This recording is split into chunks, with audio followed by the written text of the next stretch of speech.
karakteristik gas ideal. Gas ideal didefinisikan sebagai gas sifat-sifatnya selalu sama pada kondisi yang sama.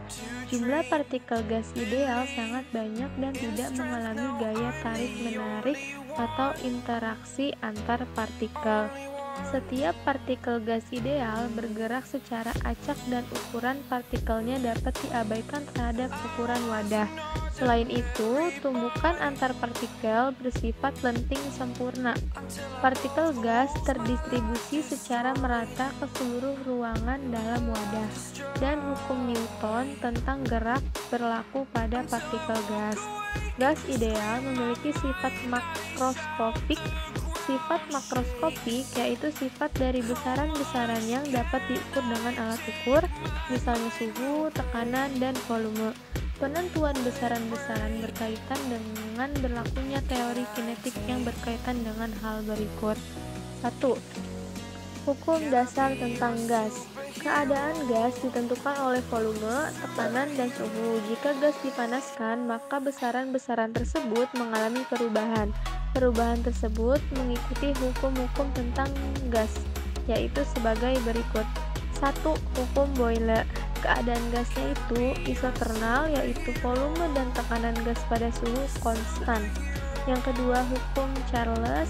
Keadaan gasnya itu isobarik, yaitu volume dan suhu gas pada tekanan konstan. Yang ketiga, hukum Gay-Lussac. Isokorik, yaitu suhu dan tekanan gas pada volume konstan. Dan yang terakhir, hukum Boyle-Gay-Lussac. Gas dipengaruhi tekanan, volume, dan suhu. Yang kedua, persamaan keadaan gas ideal. Hukum Boyle-Gay-Lussac berlaku pada gas ideal di dalam wadah tertutup. Hukum Boyle-Gay-Lussac mendasari persamaan keadaan gas ideal yaitu sebagai berikut. Nah, rumusnya itu di sini PV sama dengan N kecil RT besar, PV sama dengan N besar per N besar RT. PV N besar K kecil T besar. PV sama dengan M kecil per M besar RT sama dengan M kecil per V besar RT per M kecil. B. Karakteristik gas dalam ruang tertutup. Sifat-sifat gas ideal dapat diketahui melalui gerak dan energi pada partikel-partikel penyusun gas. Gas dalam ruang tertutup dapat digunakan untuk menentukan sifat mikroskopik gas.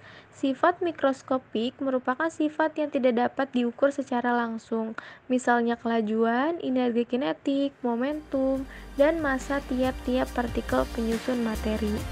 Yang pertama, tumbukan antar partikel pada gas ideal. Tekanan gas yang menumbuk dinding wadah pada ruang tertutup sama dengan momentum yang diberikan oleh molekul gas pada tiap satuan luas dan tiap satuan waktu.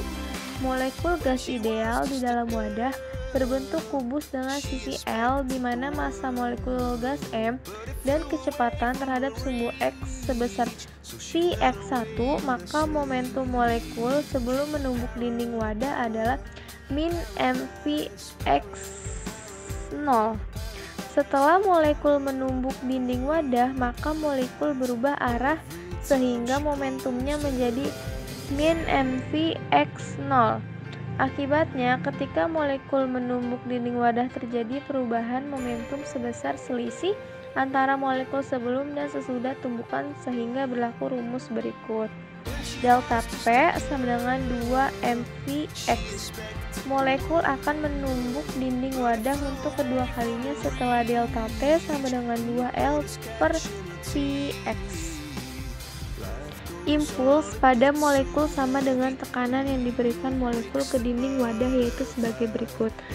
I besar X sama dengan Px sama dengan delta P kecil per delta T kecil sama dengan 2M kecil V kecil X per 2L per V kecil X sama dengan 2MVX per 2L besar sama dengan NVX per L besar.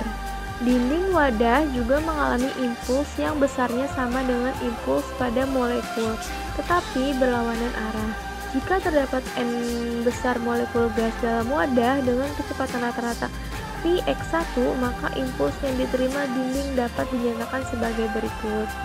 Px sama dengan N besar M kecil V kecil X per L besar X. Molekul gas bergerak ke segala arah sama besar sehingga kecepatan yang dilakukan molekul yaitu V pangkat 2 sama dengan Vx pangkat 2 sama dengan Vy pangkat 2 sama dengan Vz pangkat 2 sama dengan 3 Vx pangkat 2 atau Vx pangkat 2 sama dengan 1/3 V pangkat 2. Akibatnya, impuls yang diterima dinding wadah berbentuk kubus adalah sebagai berikut. P sama dengan Nm dalam kurung 1/3 V pangkat 2 tutup kurung per L pangkat 3 sama dengan 1/3 NmV pangkat 2 per L pangkat 3. Jika volume kubus V adalah L pangkat 3, maka impuls yang diterima dinding wadah yaitu sebagai berikut. P sama dengan Nn 1/3 V pangkat 2 per L pangkat 3 sama dengan 1/3 NmV pangkat 2 per L pangkat 3. Jika volume kubus V adalah L pangkat 3, maka impuls yang diterima dinding wadah yaitu sebagai berikut. P sama dengan 1/3 NmV pangkat 2 per V sama dengan 1/3 NV pangkat 2 N per V.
Orangnya lagi praktiknya di situ.